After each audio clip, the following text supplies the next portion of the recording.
Hey everybody, well we're back. We missed a week, but here we are again to talk pro wrestling with you for another hour or so. Joining me, as always, my right-hand man, my co-host, the best damn referee in all of independent wrestling, which I witnessed firsthand this past weekend as he refereed not one but two War Games matches in a really great indie show that I was happy to be a part of in the audience, Doc Gregory. Thank you very much. It's great to be back, and I am sorry for the technical glitch that we had last week. But like I told you when you stopped over, I said, I should have taken a lesson from the IT crowd. Have you tried turning it on and off again? It's like, there it was, bam. So I apologize to the folks who are following this show because I had a technical difficulty that was beyond my comprehension at the time. Yeah, well, it doesn't hurt to take a week off every now and then, even though it was unscheduled and it was kind of last minute. It's no harm done. The world can go without two guys running their mouths about wrestling for 1 week at least. Maybe I wouldn't want to do it for two, but for 1 week at least. Um, so we missed an episode of Raw last week, and we're going to talk a little bit about that, and then obviously we'll talk about last night's Raw as we are right almost there to WrestleMania 30. We have one more Raw before WrestleMania 30, and that's it. And it's funny you mentioned when we saw each other this weekend, and we talked wrestling a little bit, and you mentioned how you thought it would be a good idea if they kept Daniel Bryan off TV until WrestleMania, and at least as far as this week's Raw goes, that's exactly what they did. Well, it's just He, one of those things, I read into yeah, the business as I think, I'm old school, and I think that Triple H and everybody out there has an old school mind right now, that it doesn't take a brainiac to see that, that's what's going to sell. You need to really you really need to push the envelope thinking when it comes to Triple H that he could possibly beat Daniel Bryan and go to the world title match, because I'm equally as invested in the interest of that match too, because you have three best friends going against each other, three former best friends. So it's like, if you think about that on that scale, it's like that's an interesting match. I'd like to see it, but right now, I'm going with the Daniel Bryan thing. So yeah, I thought it would be interesting to keep him off TV for a week, and I'll be damned, there he was. So, but yeah, good yeah. job, Well, guys, there good he job. wasn't. Yeah, yeah. Just keep taking your booking advice for me and Doc, and it'll be all good. Um, Yeah, I want to talk because we have so much to cover. Instead of doing like the match by match rundown of both shows, which will just keep us here forever, let's sort of limit our focus to what I think are probably the three big angles going into WrestleMania, which would be the Brock Undertaker thing, Hmm. Cena versus the Wyatts, and then obviously the main event, that whole main event thing with Orton and Batista and Triple H and Daniel Bryan, sort of all mixed in there together. Hmm. Um, I have to say, and this kind of, even though I'm a big fan of all the people involved, it sort of surprises me, but I think my favorite of those three programs at this point is the Cena Wyatt stuff. I have just been completely taken in by the whole Cena versus Bray Wyatt program. There was some of what they did uh, last night wasn't quite how I would have done it, but overall, I think that the Cena versus Bray Wyatt feud has been, and again, I mean, I'm totally a fan of Bray Wyatt. I love how that gimmick has come along. I think he's done amazing with it, but it's been much better than I expected. I mean, it's been one of the highlights of the show the last couple of weeks, I think. Well, when you come to those three big matches, these are the ones that there are already bets taken on the three, and the bets go, as of right now, it stands that Daniel's going to win a championship, that Bray's going to go over John Cena, and that Undertaker's going to beat Brock Lesnar. That's the Mhm. favorites right now in the betting polls. But yeah, I have to agree with you that the Bray Wyatt and John Cena match has more credibility because there hasn't been some type of crap thrown on it. It's like you don't really you're not really invested in Brock Lesnar as a viable opponent against the Undertaker, and the whole world title debacle had kind of, if you look back at it as a storyline, has been just a cluster. You know, they had Yeah, to. I'm sure it has been a ton of rewrites to get where they are right now. So yeah. this is the one I think that a storyline had been set in motion. It's going smoothly. It's played out greatly. You're more invested in it. It's more interesting, and I think this is going to put Bray Wyatt on a higher level. Although I think, you know, from his pure ability and vocal skills himself, he would get to that level eventually. But going against John Cena, making John Cena actually appear like a weaker opponent, and I think that's really smart from the WWE. It's making Bray Wyatt look really strong right now. So I can give a thumbs up there. I think the WWE right now is massively confusing. So we'll just get into that a little bit later. I think I know what you mean. But yeah, I mean, it's as someone who's been a wrestling fan for a long time, as you have, as in addition to you actually working in the business. I mean, it's so exciting when you see them about to make like a new young guy into a superstar, and it's like that's what's about to happen with Bray Wyatt. You know, he is being pushed to that level. He's working with the top guy in the company. No matter who has the belt, Cena is the top guy in the company and has been for years.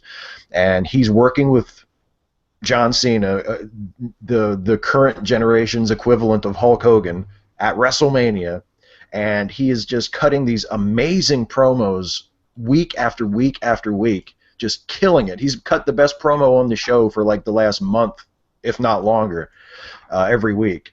And I mean, it's just so exciting to see a young guy like that who came up through their developmental system, you know, who is the child of pro wrestlers. He's a second generation, I think he's a third generation actually, wrestler, and you know he's about to get made. He's about to become like a superstar. And I mean, I hope he wins the match at WrestleMania. But even if he doesn't, if it's a competitive match and it's booked to make him look strong, I mean, he's going to be huge. He's going to Yeah, be huge. he's still going against one of the WWE's top guys for the last 12 years. He's going against John Cena. That is a hell of a step up for the grandest stage of them all.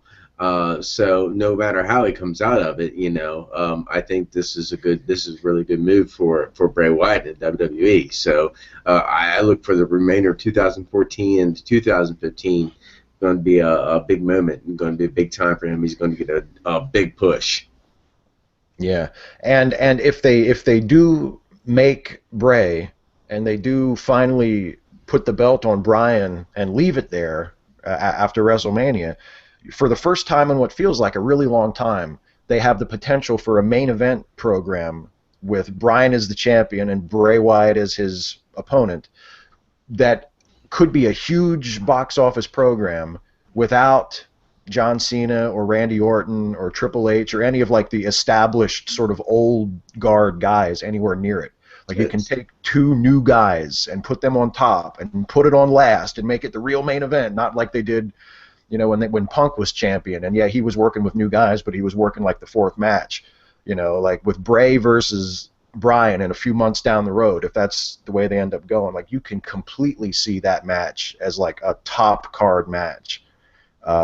And it's again, it just feels like it's been a long time since, you know, they had enough talent on the roster that was over enough at that level where they could run like a sort of a long-term main event world title program, and John Cena's nowhere around it, you know, and Randy Orton's nowhere around it. They give them other shit to do because we don't need them on the top of the show anymore, you know.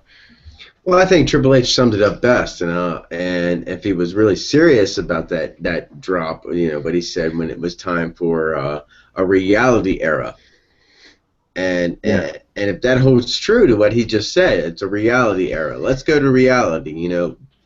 Let's go with what people really like right now. That's what reality is, honestly. This is what people like. So if it's a reality era, let's go with the new young talent, what you're interested in. If you give these guys the push, I can guarantee you your business is going to get a little bit of a boost at that point. You're gonna bring in fans that started watching these guys when they were just in the indies, and then they moved to NXT. So they've Yeah. grown up with these people, and you're creating new fans if you give them that big push. Because, you know, I've known like Luke Gallows for a long, long time. You know, I knew I used to manage Drew back in the day of CPW when he went to my running grounds, and then he tried out for Tough Enough, and he went off to the WWE and became Luke Gallows, and he went over to TNA and he became Doc, and I gave him a little bit of guff for stealing my name.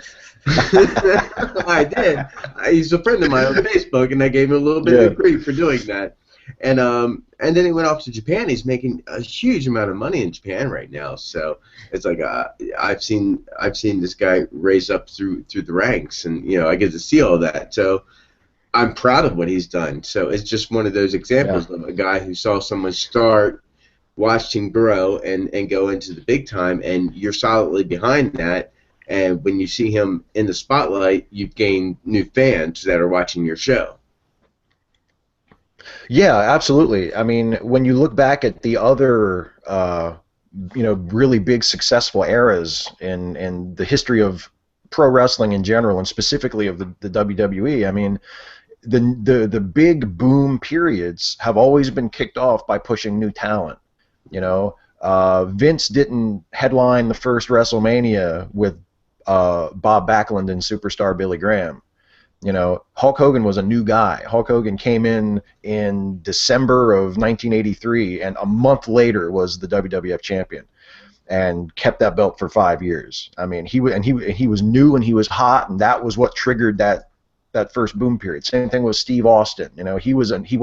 He hadn't been in the company for 5 or 6 years. He'd been in the company for about a year when he started to really heat up, and they went with him. It was the new thing. It was the hot thing, and he was not someone who had been there a long time. He was new and he was up and coming, and the fans were getting behind him, and they went with him. They pulled the trigger, and it feels like Daniel Bryan is that kind of a guy. Mm-hmm. I mean, CM Punk could have been that kind of a guy too, but they only kind of half pulled the trigger with him.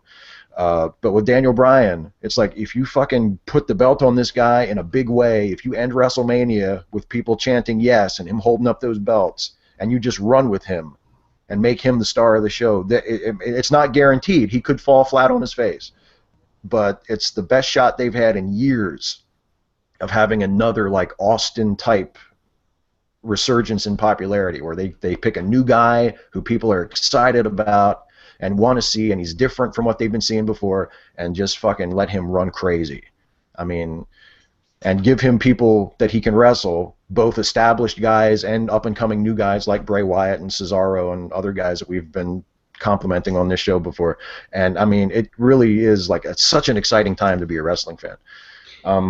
Yeah, I think Yeah. when it comes to WWE, they got to find when it becomes time for a transition, time for a new generation of wrestlers to move up to the next tier of wrestling.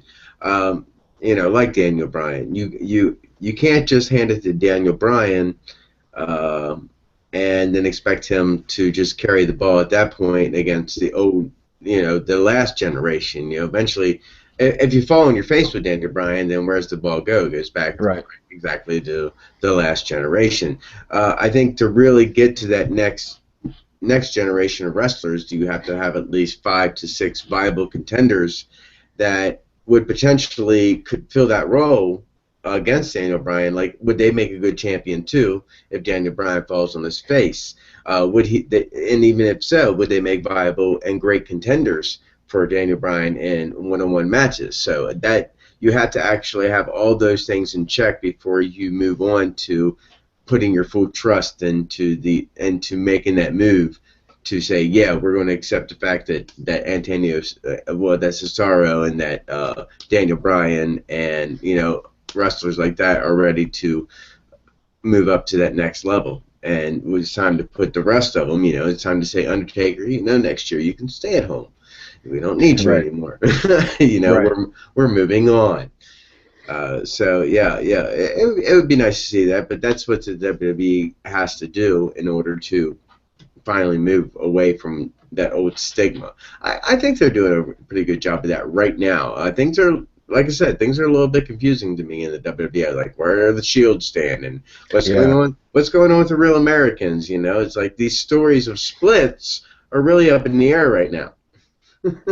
Yeah, I know. The Shield thing kind of confused me too, because like I thought the angle, like the face turn angle that they did with Jerry Lawler and Kane, I thought that was really exciting. hmm but it doesn't really make sense in terms of like the overall story because they were getting ready to break up, and now not only are they staying together, but they turned babyface and they're fighting in a six-man as a team at the pay-per-view. It's like it's almost like the last 4 or 5 months of the Shield story just never happened. Mm-hmm.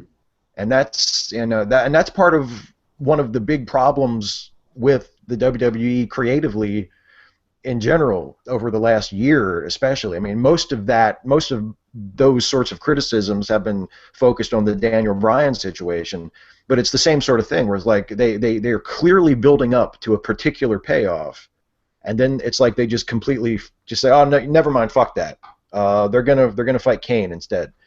Well, you see, the WWE smells it coming because everybody out there, the social media is open wide, and the WWE knows what people are talking about. They've heard about the whole split of. We've been talking about it, the split of the Shield, and how they're going to push Roman Reigns, and I've been talking about how they're going to leave Seth Rollins behind, and it's like they've done a complete 180 and sometimes a 360 on that whole ordeal. It's like screw you all. We're gonna give Roman Reigns the same push, and you notice that they're teaming Seth and Dean up a little bit more and leaving Roman on the outside. It's like they're switching gears there because it used to be Seth and Roman. So it's like they're switching gears completely. I don't know what's going on there, and they definitely played off like they're trying to sell themselves to the fans during that match on Raw last night.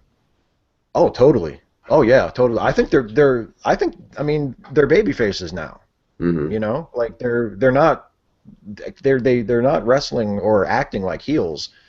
And again, it's like the way they did it was very exciting. I mean, having them, sort of turn from Jerry Lawler to Kane, like that's a really great visual, and that's a wonderful way, to have like a villain sort of turn into a hero, to turn his back on the person he's supposed to attack and turn to face the I mean I thought it was great, but it just makes no sense based on the last 6 months. Mm-hmm. Well, and the other thing is with the tag team division, like the creative in the tag team division just makes no sense at all to me, because their hottest tag team from the last year, the Rhodes brothers, are in this battle royal, the Andre battle royal, which I'm looking forward to and I think is a great idea, but the Rhodes brothers are there, and the tag title match at this point is going to Curtis Axel and Ryback. Nah. I mean... Nah. No, you might have missed this on Raw. Oh, what happened? I saw the Hulu version, so I don't know. I believe that... you may have cut out some angle development. Ryback and Axel went into the Andre Battle Royal, I believe, so they opted out. No, I'm sorry. I think you got it backwards. I think that they were in the Battle Royal. Yeah, they were in the Andre Battle Royal, but then they opted out and they earned the tag title shot, which just makes. I mean, it just makes no sense to me at all. Like, when Goldust and Cody were like so over as a tag team. I just say, fans.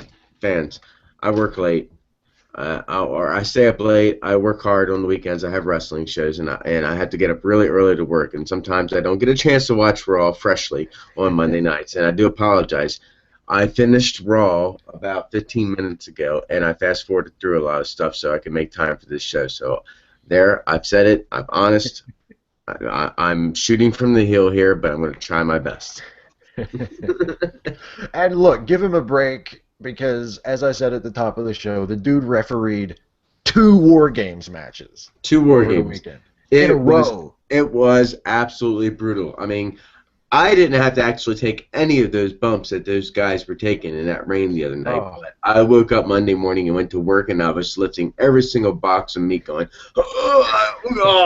every muscle was just screaming at me. So it's amazing how much energy I had to actually put out to do all that. And then if you got close to me, you would see that I was just, my hair was actually wackadoo, because when I start to sweat, my real natural curl starts to come out of my hair. Yeah, you So were sweating. it was all over the place, You were sweating. but really awesome. The first match, we brought out all the high flyers, and I thought that was a really good concept. The way that went, and then the second match, it was pretty good. It was actually absolutely amazing, and we know that Shane Douglas, the franchise, Shane Yes. Douglas won the Ultimate War Game. So, and I've already sent you the picture of the next Elite show. So if you're ever interested, just let me know. Yeah, that looks like a good one too. Hmm. Yeah, that was a great show. Let's just go ahead and let's just take a minute and talk about that because Sure. I had such a good time at that show, and it was so cool to see the crowd so into everything. I Hmm. mean, they were completely responding to pretty much everything that the guys did, and which was cool to see because also, I mean, it was like they were war games matches, and even the really great war games matches, like from the NWA, some of them are kind of hard to follow because there's just so many guys in there doing stuff all at once. But the crowd that was there that night for the war game show over the weekend, I mean, they were into everything. They were popping for everything. The guys I thought all did a really good job. Hmm. There were a couple of kind of scary bumps in that second match. There were two or three times where I was kind of like hide my eyes because I think there was that one spot where they did the double pin elimination on Oh, OGB and Leslie OG. where they Yeah. fell off out of the corner and oh my god I thought oh shit uh, but Yeah. yeah, really really really good matches and really nice to see Shane Douglas because for I mean he's obviously much older than he was during his prime. But I was telling my wife who was with me, I was like, watch how he throws a punch. He has one of the best looking working punches where he's got a really good snap to it. And he's just he actually got a "You Still Got It" chant Yeah, yeah, he did. And I'm after his thinking, power slam. I was actually standing. I'm actually in the ring as the referee, standing right beside Shane Douglas when this chant's going off. That you still got it, and I looked right over at him. I was like, "What the hell are they talking about? When did you ever lose it?" Of course, you still got it. So Yeah, yeah, he's yeah, me and Shane talked a few times during that match, which was pretty. That's pretty cool, if you think about it, because it's like we don't really know each other, but I've worked with him like two or three times at this point, where we're getting to know one another. He's seeing me more and more, so and yeah, I'm kind of building this more trust with him because when you first work with a star like that, a guy that's been in freaking ECW, you think if you do him any wrong, he'll break you right in half.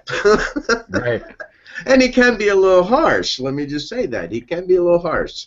But once you get through to him, Shane Douglas is an awesome guy. Yeah. And speaking of the ECW thing, there were a couple of ECW chants during the match too. Yeah. And one of the things I really appreciated was, I mean, there was some blood. A couple of guys juiced, which is what you would expect in a War Games match. But there were a couple of chair shots, but I didn't catch any unprotected chair shots in the match. I think Shane hit a guy in the head with the chair once, but he did it like old school, where he had the chair by both sides and just kind of pushed it into his head. So it's a lot safer than just like Hmm. swinging it at him like a baseball bat. And the other chair shots were just to the back, and they sounded great. They were really loud and sounded really vicious, but it was nothing where you would have to worry about somebody getting hurt or really fucking themselves up. Uh, and that was awesome to see because unfortunately, and it's not really fair a lot of the times, but like indie wrestling sometimes has a bad reputation of guys just going out and doing crazy shit Hmm. that they probably shouldn't do just to get noticed. And that I didn't really see that at the show on Saturday. It was a really professional, safe show, and both matches were great. I thought the second match, even with those couple of scary spots, was the best match. Um, but the first match was terrific too. It was just top to bottom a great show.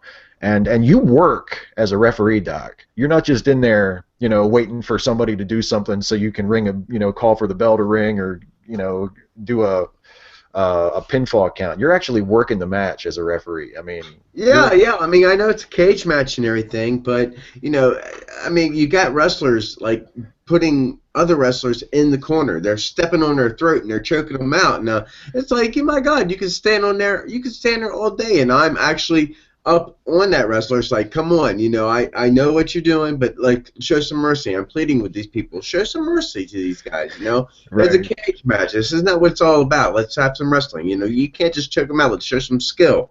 And it's like Yeah. I'm trying to get through to these guys, and that's usually what gets them to stop at the moment. But it is crazy. But it is crazy. And now, I mean, Yeah.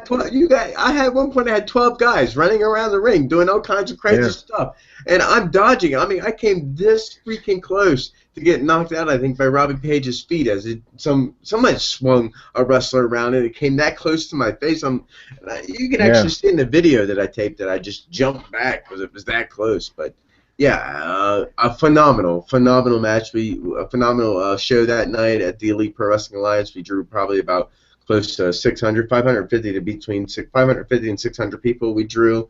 So yeah, it's gonna be awesome. And the next show's Night of the Elite. We're gonna have the Grand Prix tournament. We do that every year. Awesome. Yeah, it was a great show, and I had a good time. The people there had a good time. It was a good crowd.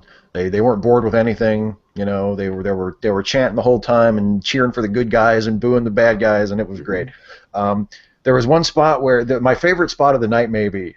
It wasn't even like an athletic wrestling spot. It was when Shorty Smalls was working a guy over with a chair, and he actually started to get a babyface reaction from it, even though he was on the heel team. And there were people sitting right near me, like just sort of right behind where I was, and they were yelling, "Hit him again! Hit him again!" And he looks up and acknowledges them, and then he drops the chair and just kind of goes like that. And I'm like, that's such a perfect heel move. Like, you're not giving the people what they want, even though they're cheering for you. You're the heel. You're supposed to be booed. So he put the chair down and started doing something else. I thought that was just awesome. Great old school wrestling. Yeah, let me give you the lowdown on Shorty Smalls. Okay. The guy, he's a great guy. He's very comedic. He's very joking with you, and outside the business. But truly, he is kind of that asshole comedian. And many times, and I've worked with him, I don't know how many times, when I had my long hair, he would take the scrunchie or the pony, whatever I had in my hair, take it right out of my hair, and my hair would fly everywhere, and I was like, give that back. He'd mess my hair up every time he would mess with me. In a wrestling match, he does all kinds of crazy stuff. He will mess with you. He's a very nice guy, very funny guy. You got to understand Shorty Smalls, but he is who he is. He's a bit of an asshole, but but I love that kind of asshole. Yeah. And I mean, he knows how to work heel. Yeah. You know what I mean? Like, I thought he did a really good. I thought everybody was. I mean, a lot of those guys in the second match are guys I remember from once upon a time when I used to go to the House of Pain shows in Hagerstown.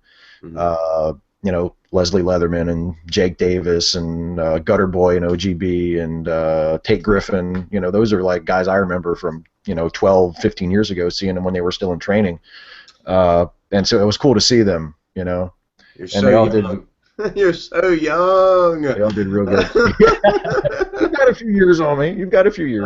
Yeah, I'd left that school long before they actually entered it. So Yeah. it's like It's like, I wonder how many people realize that. It's like, I'm so much older than you guys. I'm a generation older than you, and I've been through that school. It's like before you actually even thought about it. Yeah. Well, yeah, because you were there with Neil, right? When Neil Superior was and was running it. Yeah. 95. Around Yeah. 95, 96, I entered the school. Mm. We've got off topic here. My God. Well, no, I wanted to talk about that show, though, because I had such a good time there. So let's get back to let's just talk a little bit more about the WrestleMania main event stuff. I wanted to know, because we haven't really talked about it in detail together. What did you think of the angle that they ended the show with? They ended Raw with last week, the Triple H beat down on Bryan, and then how do you think they handled it this week with having Triple H come out and cut that promo and leaving Bryan completely off?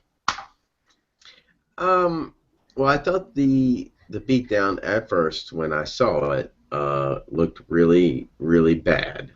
Um, I thought it was a good thing that Triple H actually stepped up and announced that those guys were not real policemen because it was pretty clear. You know, I mean, if you've watched enough Cops, you could clearly see that the guys coming down the ringside were not policemen, and if truth be told, they were from Booker T's promotion. So shh, don't tell anybody.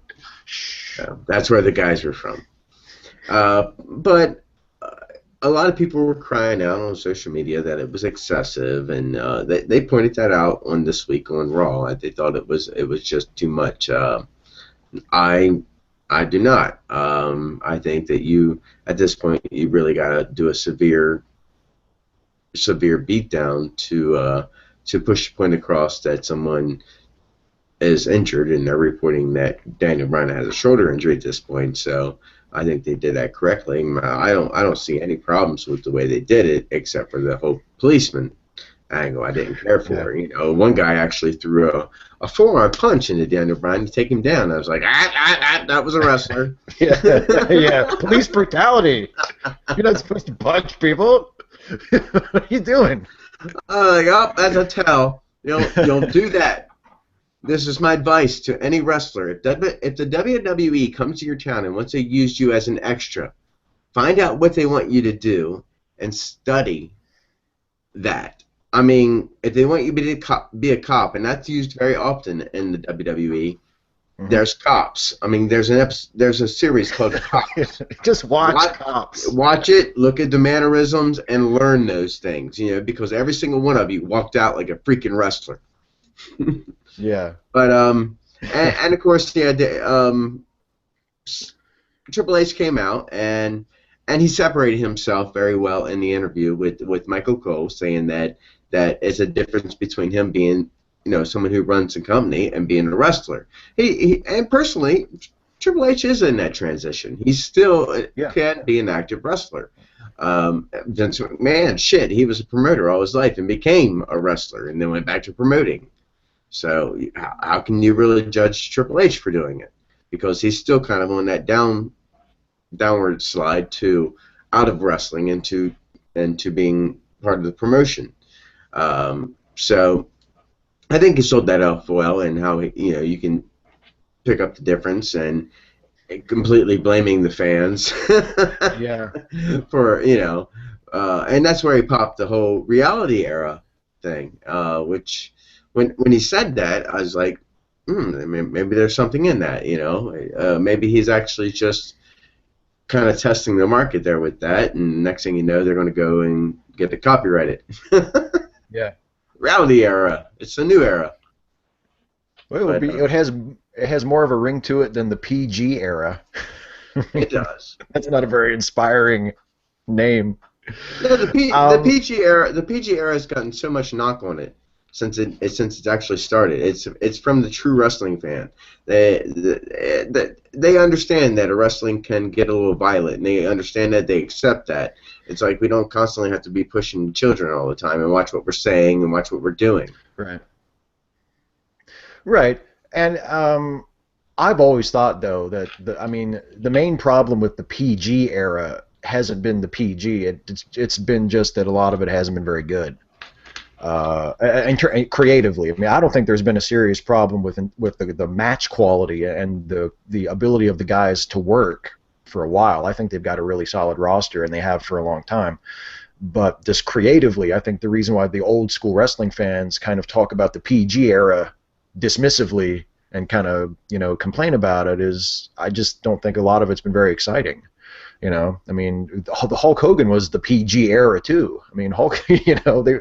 Oh yeah. It's just a matter of do the fans care about what's going on?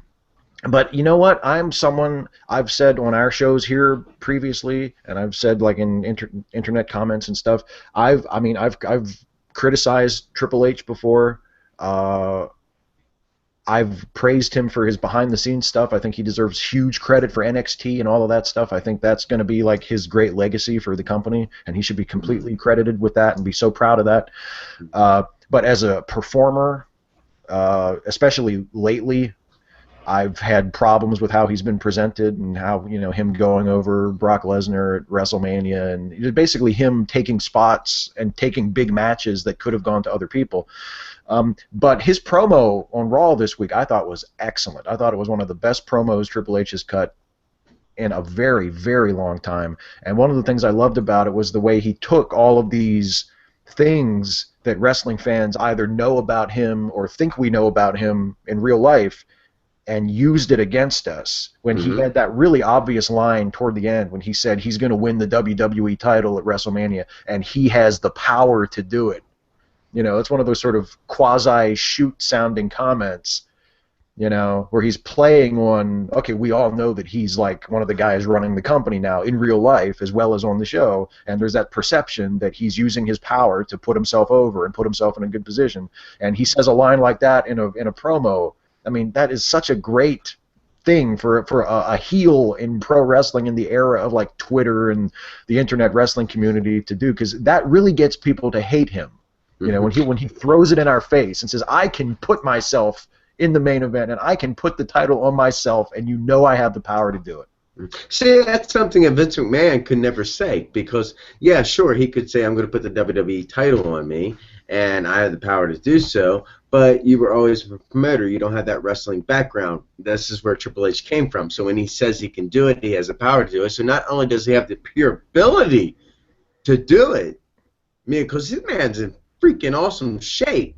And sure. Yeah, he was trained by Killer Kowalski, people. So he has the ability to do it too. Yeah. So you don't trifle with Triple H. I have mucho respect for the man for being a workhorse, and getting where he is. It's like, mwah, well played, sir. Yeah, but absolutely. Puts himself in a position, he has the power to do so, so you believe it more so. Yeah, and, it, like you said about having, you almost have to put that kind of a beat down on Bryan because, this far out from the show, when we're almost there, yes, absolutely, you want the fans to be behind Bryan and you want them to want him to win, which clearly they do, but they also have to have sympathy for him and they have to have like a reason to root for him. You can't push Bryan so hard going into the show that everybody just assumes he's going to win because there's no drama to that. You have to give people a reason to doubt. So have Triple H come out, and Bryan's not even on the show this week at all. He doesn't show up one time. Triple H comes out, gloats about beating his ass last week, says he's going to end the Yes Movement. He's going to put himself in the world title match, and he's going to put the title on himself because he has the power to do it. And he knows he's smart enough. Triple H, Paul Levesque, the man, knows that that's the last thing people want to see right now. He knows that as a heel, the best thing he can do to go out and get heat is to promise that he's going to be the champion after WrestleMania, because the marks in the audience, the little kids, are going to hate the thought of that big bully boss Triple H beating Daniel Bryan and becoming the champion, and we smart mark wrestling fans are going to be like, oh, fucking Triple H, there he goes throwing his weight around again. I mean, I thought the whole thing was just absolutely great. And I'm with you. I think leaving Bryan off TV this week was a great move because you can't miss him if he never goes away. But the whole thing is Batista's fault. If you think about it, when Batista came out on Monday, and he faced off against Randy Orton, he got up in Stephanie McMahon's face, and Stephanie slapped him. She showed, she's the ultra bitch. She slapped bitch. the sunglasses off his face. She's the bitch of authority, so everybody's going to hate Stephanie in her position right now. Right there was that moment where you can get a little bit of a pop behind Batista, and I did hear a little bit of a pop. He speared Randy Orton at the end. It's like, my God, where the fuck were you when Batista came in the beginning, because you wouldn't be in the position you are in right now.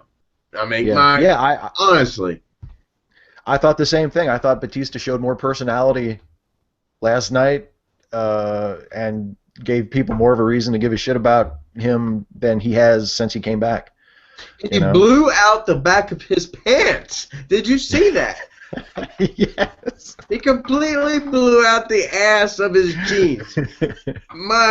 Let me tell you this, Dave. If you're listening, I doubt you are, but if you're Yeah. listening, get a bigger pair of jeans. We know how big you are, Yeah. dude. It's more of a surprise if you wore baggy clothes and then took your clothes off and you're like, when Vince McMahon first took his clothes off, it was like, holy shit.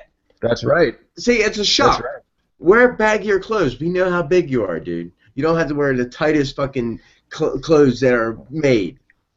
I recently went up a Yeah. size just to be comfortable. Yeah. Yeah, especially if you know you're going to have to do some shit in the ring. You probably shouldn't go down in like the tightest pants you can find. Um, so yeah, I mean, and look, as long as this is all leading to Bryan winning the title, I think it's all great. You know, I mean, that's my only caveat is as long as they do the right thing and put Bryan over at WrestleMania, all of this is exactly what they should do. Make it look like he's going to lose. Make it look like the fans have some reason to doubt.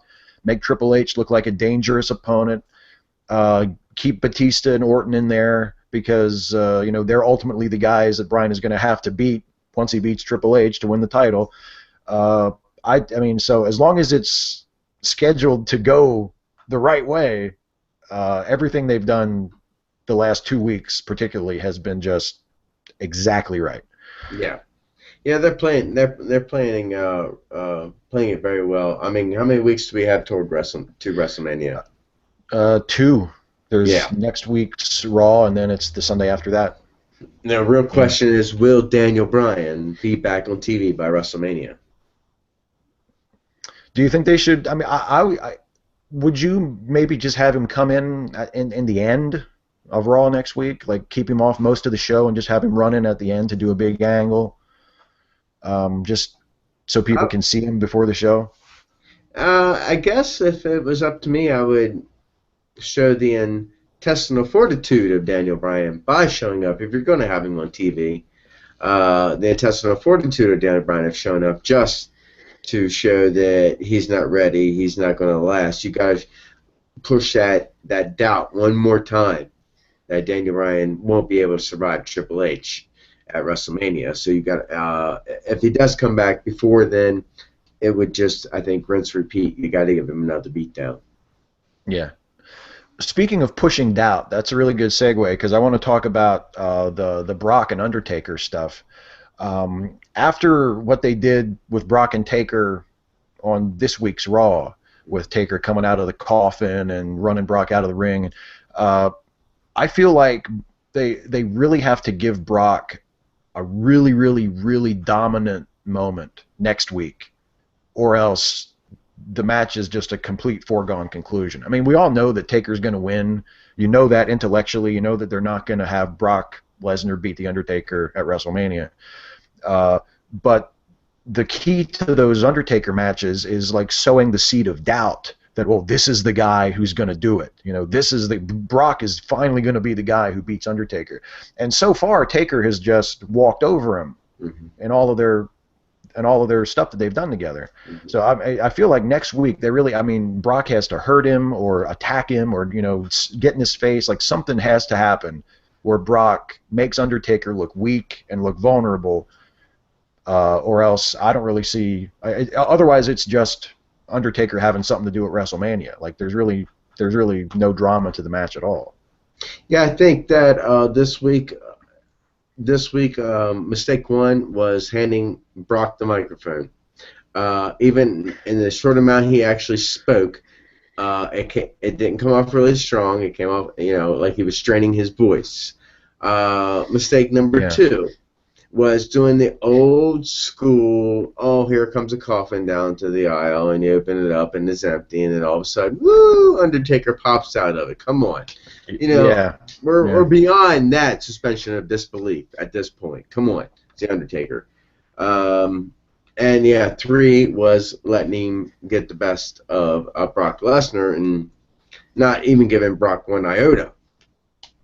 Yeah, Brock didn't get anything. You got to show him, if you want to push him as an animal, you got to go no fear, give him a little bit. Maybe, yeah, Undertaker will get overweight, to sell that big happy ending. But for the most part, you make him look like a strong opponent, and you did nothing. You have not done anything to make him look like a guy who can't talk, he can't wrestle, he will not beat the Undertaker. Yeah, and I mean, it seems like because I didn't really like the coffin bit either. Look, I know some people, some fans just love like that version of the Undertaker. Mm-hmm. They love like the druids and the smoke and the lightning and the dim lights and everything. And I find that thing kind of silly. I don't mind the dead man gimmick. I don't mind him like walking to the ring and the gong going off and the lights going down. I think that's all fine. But when they do like the false bottom coffin, like the cheap sort of magic trick stuff, like you say, I mean, he's been doing that thing. He's been doing that for over 20 years. We all know what the deal is. We're supposed to, on the one hand, they want to treat us like, well, we're sophisticated adults and we know all about wrestling. And then on the other hand, we're supposed to feel like we're going to be like, hey, what? Where the fuck is David Copperfield? Yeah. Wow, that was awesome. Is that wow? Yeah. As soon as they open that coffin and you see that there's nobody in the coffin, you know exactly what's going to happen. You can see that there's like a big curtain underneath the coffin.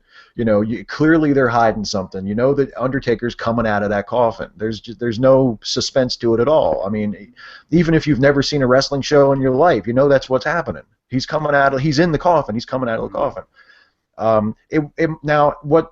And again, here I am rebooking the show, but if they had Taker do all of this like cheesy old school stuff, and had Brock just completely no sell it, and just like when Brock opened that coffin, he should have known exactly what was going on, and he should have ripped the fucking false bottom out of that coffin and hauled Undertaker out of that casket and kicked the shit out of him. That's exactly what the hell I was just thinking. He should have kicked it over, found the Undertaker, exposed his cheap ass tricks. Exactly. Yeah, exactly. That's what he should have done. Make him look like, I'm sick of you. You're old freaking news. I'm going to kick your ass at WrestleMania. Right. I'm not doing this. I'm not playing these games. I'm the one who's not going to fuck around with you like everybody else has. And, and then because, Taker's winning anyway. Mm-hmm. So why not make Brock look like a monster? Because that way, when Undertaker beats him, he's beating somebody. Here's like the guy who is not impressed by anything the Undertaker does, who's not scared of him, who's not impressed by him, who doesn't fall for the magic and the lights and the druids and the coffin, doesn't give a fuck about any of that, just wants to get in the ring and hurt him and doesn't care and is not fucking around, and then the Undertaker beats that guy. That means something. But to just have Brock act like everybody else and be like all nervous about touching the coffin and, it's Brock Lesnar. If you're gonna have Brock do that, why not just have him wrestle fucking The Miz at WrestleMania? It was bad acting. It was horrible acting. Oh my God! Where did you learn? You did not learn. That is correct. So you should not be acting like you are a scared animal, because you can't pull off scared animal, you dumb animal. And don't take the mic either, because you can't speak proper English. I've had 3 drinks tonight, 3 freaking Jaeger drinks, and I can speak better English and hold a better promo than Brock Lesnar. Ugh, drives me nuts. Do not hand that man a mic. That is why you have Paul Heyman. Exactly. And Paul is like the best talker there is. Like, why would Brock say anything? Why not just let Heyman do all the talking? There was there was a thing they did. I think the last time Brock was on, I think like 2 weeks ago, where he had the microphone and he said like 2 words, and that was fine. Yeah, it worked. But he shouldn't be talking for himself. If he's going to talk for himself, why does he have Paul Heyman there? And if Paul Heyman's there, why is he talking? But yeah, and it's interesting to sort of you look at how they're doing Undertaker, doing like all the old school cheesy dead man stuff, and playing it straight like we're supposed to take it seriously. And then elsewhere on the show, you have the Wyatt family who are like doing like the next generation of that stuff, and doing it in a way where you can take it kind of seriously, because they're not doing like, I mean, I don't really like the way they do the cutaway, like where it cuts to black and then they come back and Cena's like already tied up in the ropes. Like I would rather have him just run in the ring and jump his ass and just tie him up in the ropes that way, because we all know that's presumably what happened. Um, but overall, you know, the Bray Wyatt gimmick and the promos and him, you know, talking about himself like he's this great cult leader and, you know, the Messiah. I think of him as like the Messiah of the swamp, you know.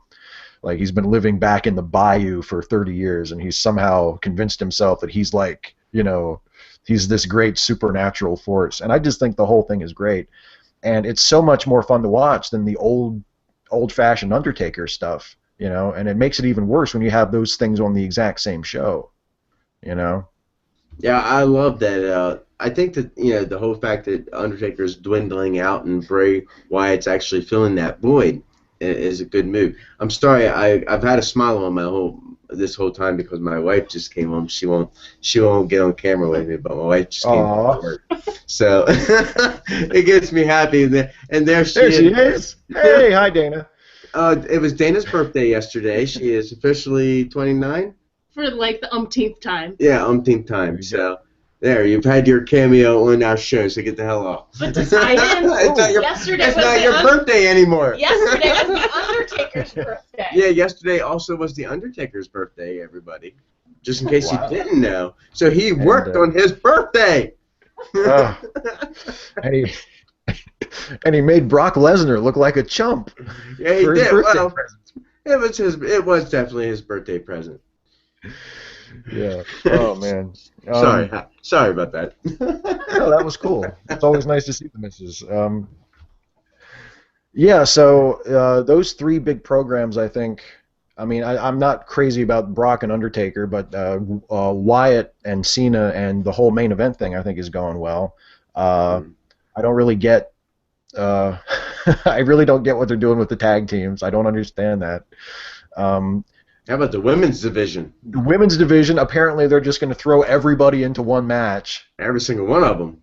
And, you know, so I guess AJ's losing the title. But who do you call on that one? Who do you call on that? Well, see, I mean, here's the problem, is that I don't really think anybody's over enough to get it. Yeah. I mean, I know somebody's going to win it because it's WrestleMania and AJ's a heel and she's had the title for a really long time and they want to have that moment of, you know, someone winning the title. I completely understand that, but I don't know who I would give it to.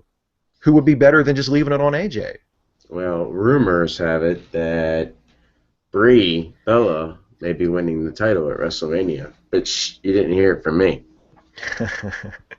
It seemed for a while like they were building up Naomi. But I don't know. She got hurt. It's not, you know, it's just nobody's fault. But it seemed like they were really building up Naomi for that spot, and that would have been cool.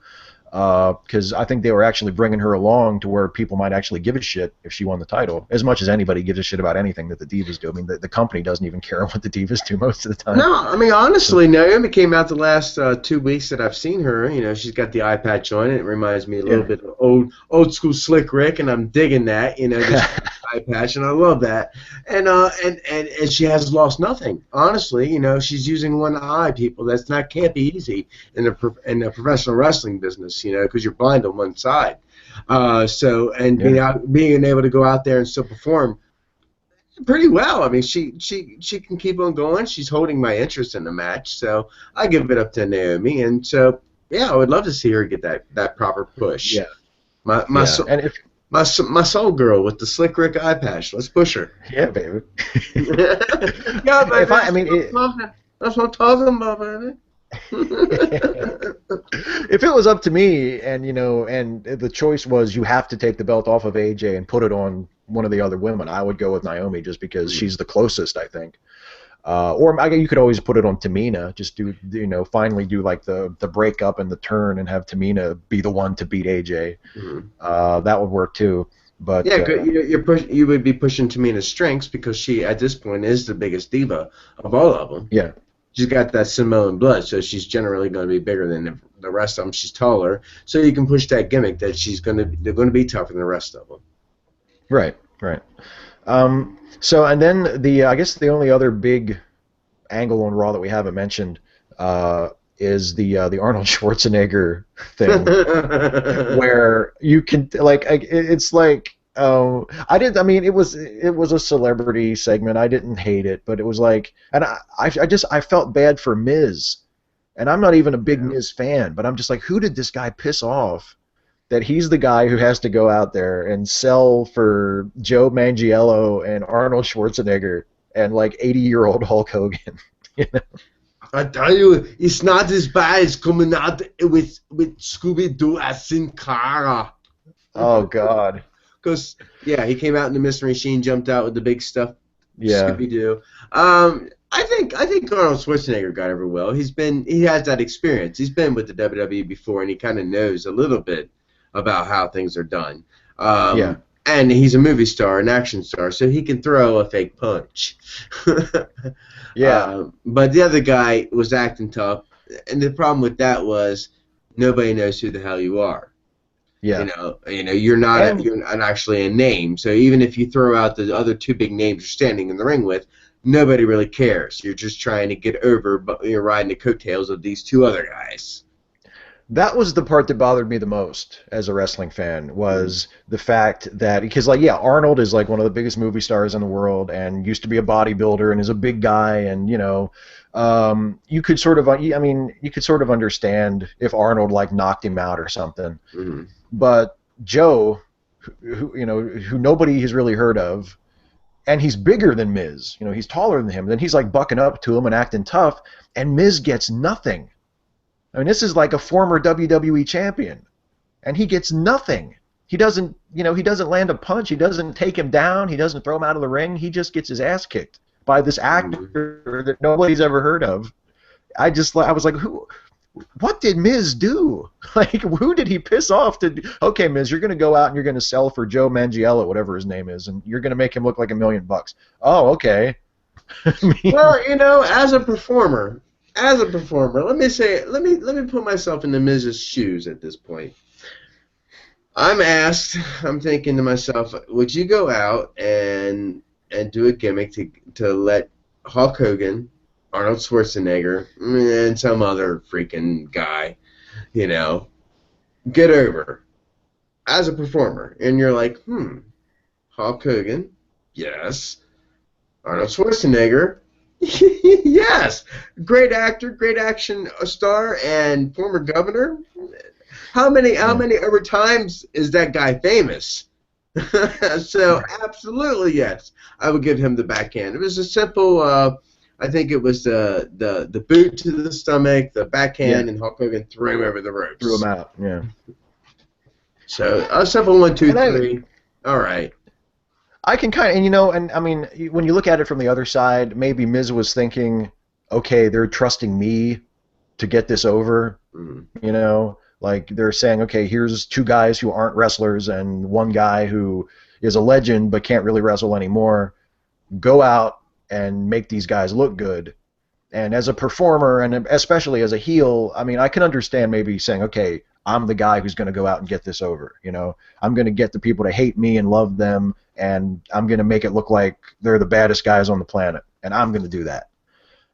I can sort of understand that, but at the same time, it's got to, it's got to suck to have to go out and have Joe, who nobody's ever heard of, like get right up in your face and be like, "Come on, little man," and I'm like, I was the champion of this company 3 years ago.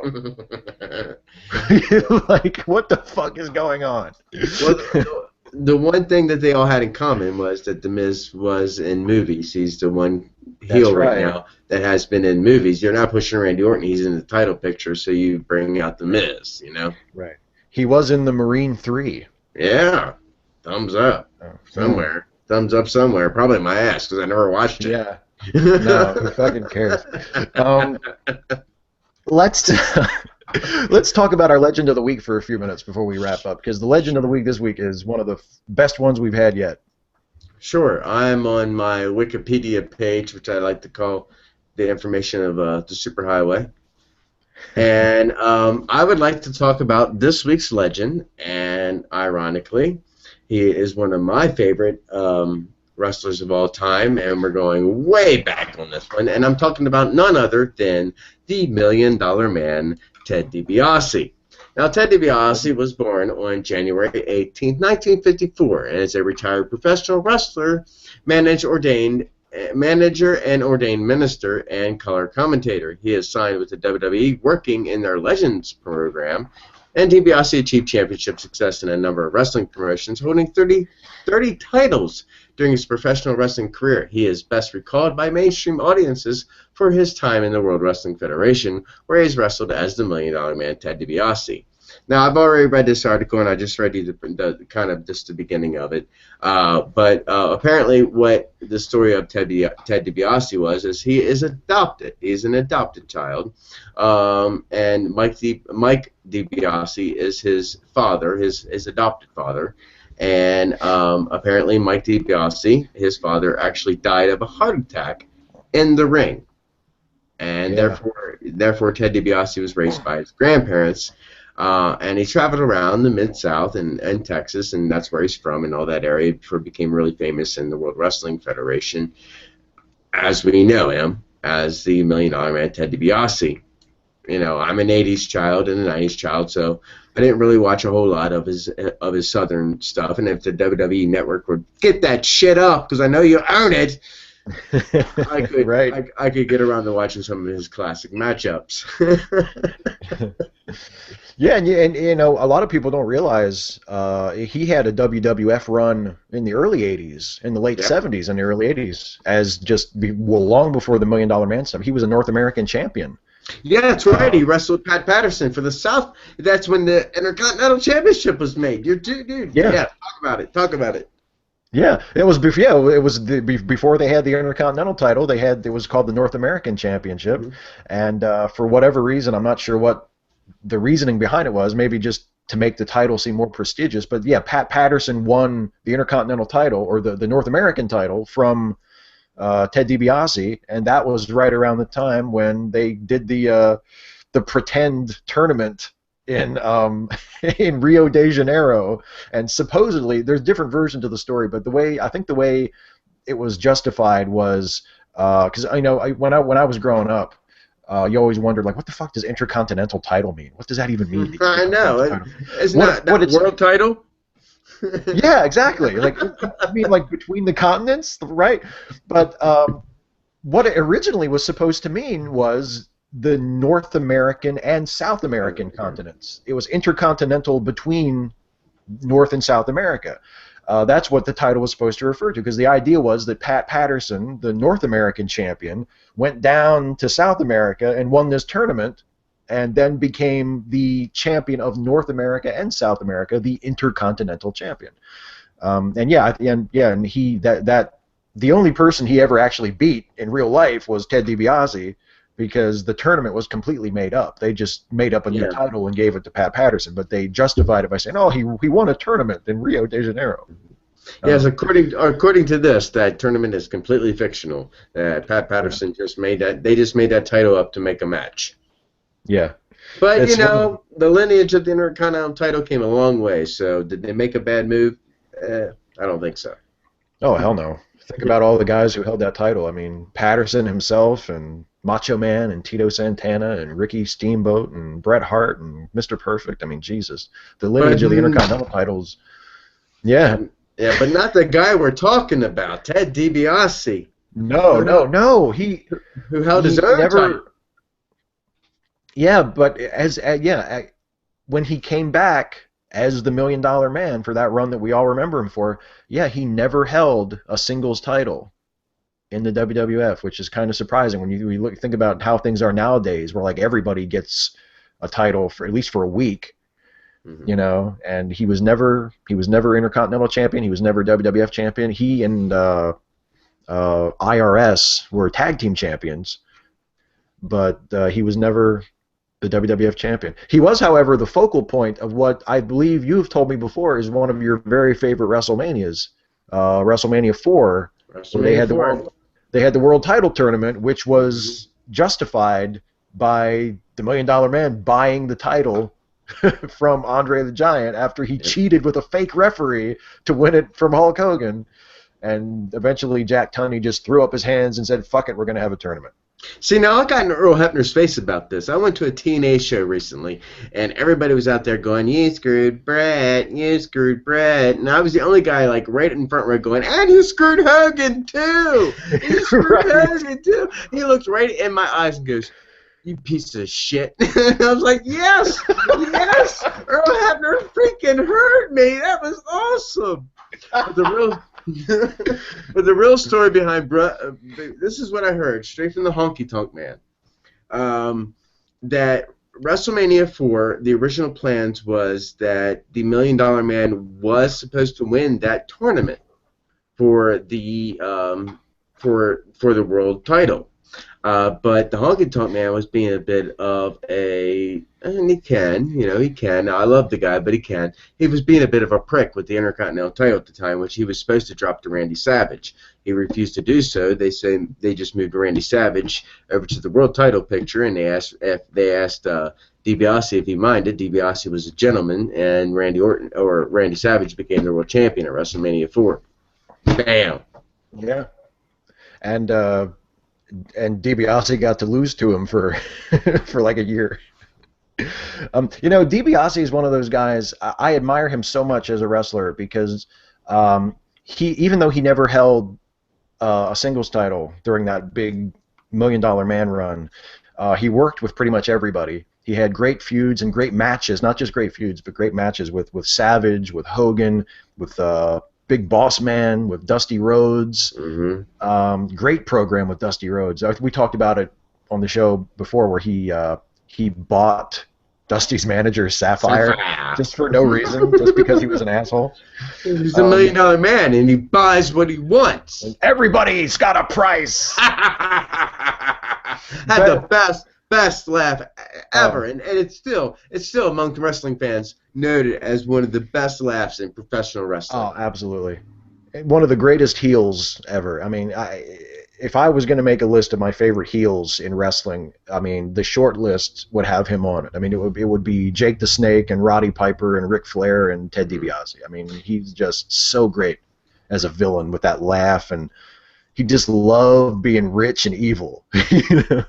If I was to have any replica of title belts in this house, number one would be the original Intercontinental title. I'm not the original, but the one that the Shawn Michaels and them all held, the one in the 80s version. Yeah.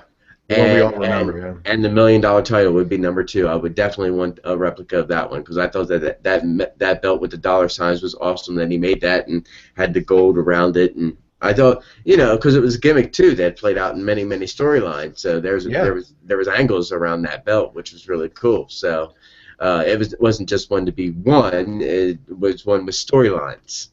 Yeah, they stuck with that $1 Million title. He carried that thing around for a couple years, which was cool because, I mean, nowadays they kind of do things like that, and it's like the guy might carry it around for like a couple months and then they forget about it. But DiBiase made a big deal out of making himself his own championship because he couldn't have the WWF title, and he carried that $1 Million belt around for years. I mean, he feuded with Virgil over it. He feuded with Jake the Snake over it. And he brought out the best in his opponents, which is something that a good wrestler should do, especially a good wrestler like at that high level. He had probably one of the few really, really good matches with the Ultimate Warrior during his WWF run. I mean, Warrior had good matches with Macho Man, and he had good matches with Rick Rude, but after that, it's kind of thin with Warrior. A lot of his matches weren't so great, or they were really, really short. But he feuded with DiBiase during that almost year that he was the champion after he won the title from Hogan at WrestleMania 6. DiBiase was one of his big feuds, and they worked together on a Saturday night's main event, and it wasn't just a good match. Like, just Warrior actually cut one of the best promos of his career. Warrior is like famous for cutting these crazy promos. And he cut this promo on Ted DiBiase before their match at Saturday Night's Main Event, and it was great. And it wasn't like ranting and raving and the spaceships came down and blah, blah, blah. He was like really serious and focused and like, talking to the camera and really intense, and it was great. I think it was the best promo Ultimate Warrior ever cut. And And it was in that feud with Ted DiBiase. Like he brought out the best in all of his opponents, even the ones that he didn't like, because he's very outspoken about not liking the Ultimate Warrior very much, not liking working with him. But boy, he really brought out the best in him. It's certainly one of my favorite times with Ted DiBiase was watching that time when he was vying for that world title, and he paid off for it, and eventually that's what became a WrestleMania 4, which is my favorite pay-per-view. The next favorite moment of my Ted DiBiase experience would have to be Money Incorporated with Erwin R. Shyster, 3-time WWF Tag Team Champions. Yeah, they were a great team. They were a great team, and what I loved about them was they were both such assholes that they could actually turn Jimmy Hart babyface. Mm-hmm. They did that angle where on an early episode of Monday Night Raw when they were building up to WrestleMania 9, where I think they actually reshowed on the network recently, on the WWE network, where Nasty Brutus, Boys? huh? No, go ahead. I was like, was it the Nasty Boys? Go ahead. Yeah, no, it was Brutus Beefcake had come back, and they had made a big deal about how he had facial reconstructive surgery, and he couldn't be hit in the face, and IRS came out with his big aluminum briefcase, and Ted DiBiase, one of them held Brutus with his arms behind his back, and then the other one hauled off and just smacked him in the face with this big heavy briefcase. And it was such an evil thing to do that their manager at the time, who had been Jimmy Hart, turned on them. Jimmy Hart had been a heel his whole time in the WWF. Jimmy Hart, I don't think he had ever been a babyface in the WWF at all, and he'd been there since the 80s, the early 80s. And he turned babyface and started managing Brutus and Hulk Hogan, who came back to team up with Brutus. And I always remember that, wow, those guys are so evil that one of the biggest heel managers that they ever had actually turned babyface to go against them. And then, of course, Brutus was fine. They made this huge deal about how, oh my God, they hit him in the face. And then they came on Raw. They came on Raw next week, and Vince was like, "Oh, Brutus is fine, by the way." Okay. That's amazing you brought that up, because I had completely forgot when they did that, and it's when you started telling the story, it's it all come flooding back, because it's I know you did not see that any longer ago than I saw that long ago, but it's it just meshes with a ton of shit that is flooding through my head, and I gotta kind of go. All right, there it is. Okay, now I know what he's talking about. Yeah, that moment was freaking awesome. I remember that because I had read all about his surfing accident where he had to have his face reconstructed. So when he got, and I was still young. I was still young myself when he got his head smashed. I was concerned for Brutus that he would be okay. Oh yeah, they did such a good job building that up, because when he finally came back to wrestle, before they even did that, they made such a big deal. Vince, who was doing commentary at the time, always made sure to mention, he can't even be punched in the face. It was his face is held together with pins. What is he even doing here?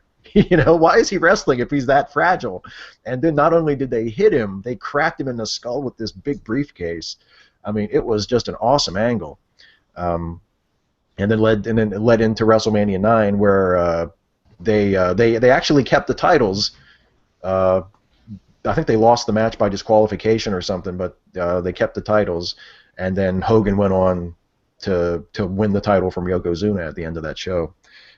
Because he's such a classy guy that he came out to help Bret Hart and decided the best way to help Bret would be to just go ahead and win the title.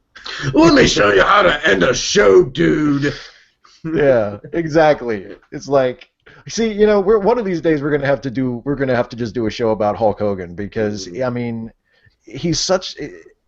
There's part of me that still really loves him, but there's also part of me that's wow, he was always such an asshole. Even back in the day when he was supposed to be the good guy, I mean, he did things that no good person would ever do, and yet he was always pushed as the hero, But it's one of those weird wrestling things where you look back on it and you're like, why did anybody cheer for that guy? He was horrible. He was an asshole, but he was the biggest hero in the world at the time. Well, I refer to Ted DiBiase, though. I want to actually bring up the two things he also did in his post-career when he stopped wrestling, which was the $1 Million Corporation that he ran in the WWE. Oh, yeah.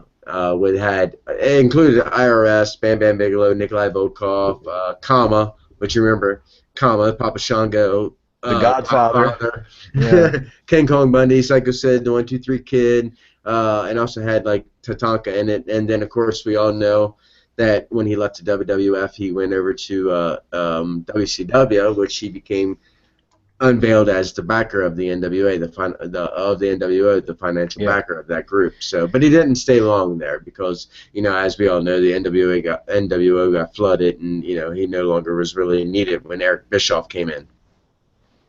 Yeah, and from some things that Ted has said in interviews, I think he was also bothered by the fact that the NWO was starting to get over his baby faces, Mm-hmm. and he's an old school guy, and he thinks that the heel should be booed and the baby faces should be cheered. And when the NWO started to get over, even though they were acting like heels, they started to get over like baby faces. I think he sort of was like, I don't know, Yeah, well, he didn't realize, the same thing that, Bret Hart didn't realize, that the fan base was changing. This is why the NWO got over. This is why ECW got over. This is why Stone Cold Steve Austin got over. It was the anti-hero movement in wrestling. So this is when we went into our more adult version of wrestling. You remember that, guys? It was the 90s, so it happened. And now we're out of it, and we see that these guys are being more comfortable with wrestling again. So the only thing we need is get Sting over to the WWE. Yeah. But that is another story. So I guess he can wrestle the Undertaker next year. I mean, I don't know. I mean, it seems like I would love to see Sting just have one sort of okay run in the WWE, like before he retires, because he's almost done. But I mean, it seems like the longer they go, it's like, oh, what's the point? Like, yeah. I Sting can still reel in a good match, so you still have time. He's not your Undertaker. No, he's still in pretty good shape. Don't get me wrong. Undertaker will still do a really good match. He'll put everything out there on the table, even if it freaking kills him. He'll do absolutely. it. So that's the thing about him. He's going to freaking die in the ring. Yeah. Oh, yeah, he probably will.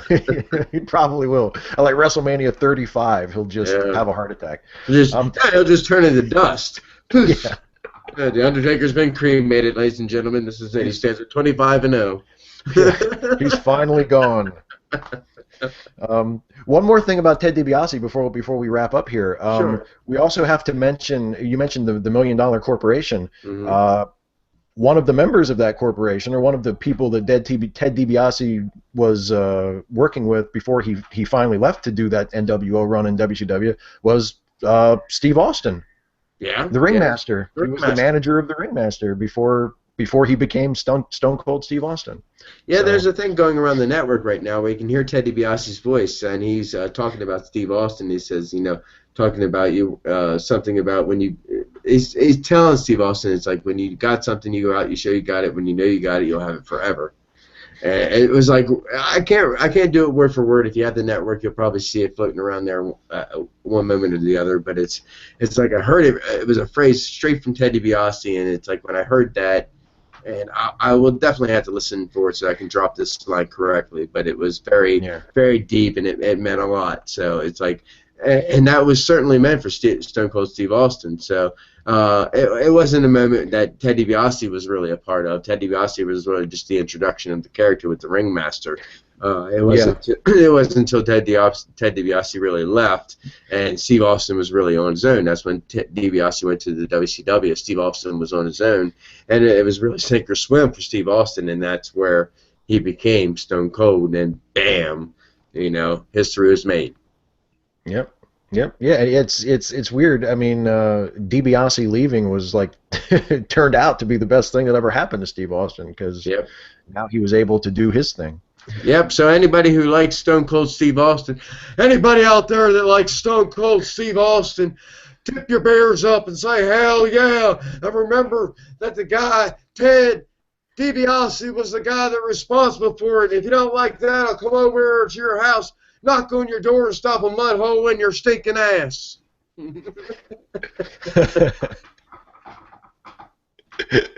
Oh man, Steve Austin. We could do a show about him too. Sure. Yeah, I torment my wife sometimes by listening to Steve Austin's podcast while I'm setting up to shoot videos. Uh, I'll be like, "Do you mind if I listen to a podcast or something while I'm setting up?" And she'll be like, "Oh, anything but Steve Austin." Yeah, I like the art of wrestling because Colt Cabana is, he gets Yeah. into the deep stories. He can be funny. He tells funny stories, but Austin is funny, but shoots from the freaking hip, and so is so truthful and fun. So truthful, funny that I love his podcast. I listen to that every time. So it's like I'm actually subscribing and get every single one of them. Yeah, his Austin's podcast is great. It's just amazing. If you're a wrestling fan watching this, and for whatever reason you've never listened to Steve Austin's podcast, you should definitely check it out because he has wrestlers on there as guests a lot, and even when he doesn't, it's always a good show because he's just really funny and really great. Hi, Steve Austin. We're giving your ass a shout out. Better respond. Making money up in this bitch. Millions of dollars. Yeah. Well, hey, what do you say we wrap this up? Let's do that, brother. Let's. You got a wife. I got a wife. We got people we need to pay attention to. So. Yeah, I guess I do. Sorry. Eat and shit to do. I'm glad you reminded me because 3 weeks ago when I got the WWE Network, I almost forgot that I still have a wife. I know, right? You're sitting there with all this wrestling to watch, and you're like, why do I have to have a family? God. It's like, I I hope Spike Dudley's okay.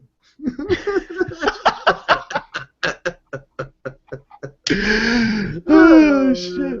All right, brother. Well, I appreciate everybody who tuned in tonight to watch the show. Steve, as always, I love chatting with you about wrestling and what's going on. So until next time, you send them out. All right. Thank you so much for watching, everybody. We'll be back again with you next week. Take care. See you later.